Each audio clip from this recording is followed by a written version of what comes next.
Really? Because I'm hyper aware of what I'm not good at, what I am good at, how I'm being perceived, how I perceive myself, that things matter. Like this is, man, when I really try to shake this off, the thing that I keep coming back to is life has consequences. And building and selling $1 billion company has consequences. Like, they're amazing.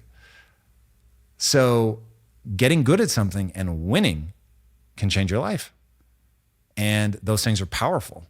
And so it's like, I realize the game I'm playing. I realize the stakes. And so one of the things that I really have to focus on now is like, I don't value that stuff. I need to be careful not to value that stuff.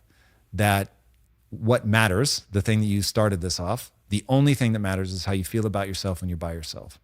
And all the success in the world can't touch that.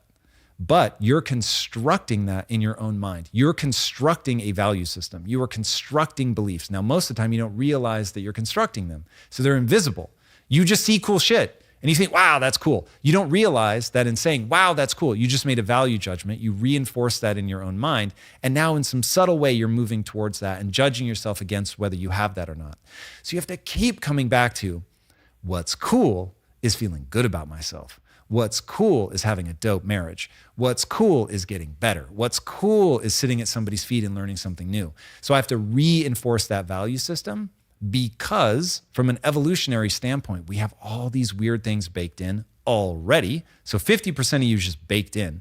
And then 50% of you is created really subtly from the time you are a child, and you have no idea that you're absorbing and creating these belief systems that are governing your value system, that are governing what you think is worthy of respect, which means if you think that the only thing worthy of respect is tremendous success, then you'll put yourself on that wheel trying to earn your own respect. And then if you don't get it, you'll be in the dumps. And then if you do get it, you're going to realize it didn't matter in the first place because you have these embedded things in your brain. And here's the most insidious. You will get this more than most. There is no amount of success big enough that you can stand in it forever.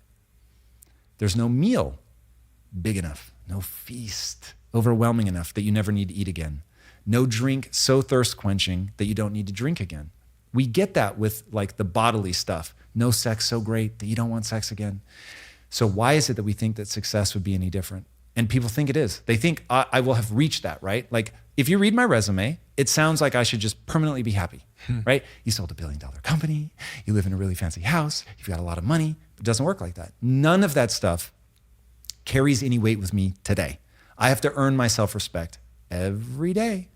And so I have to be really careful what I choose to value, because that will determine how I feel about myself when I'm by myself, which is ultimately all that matters.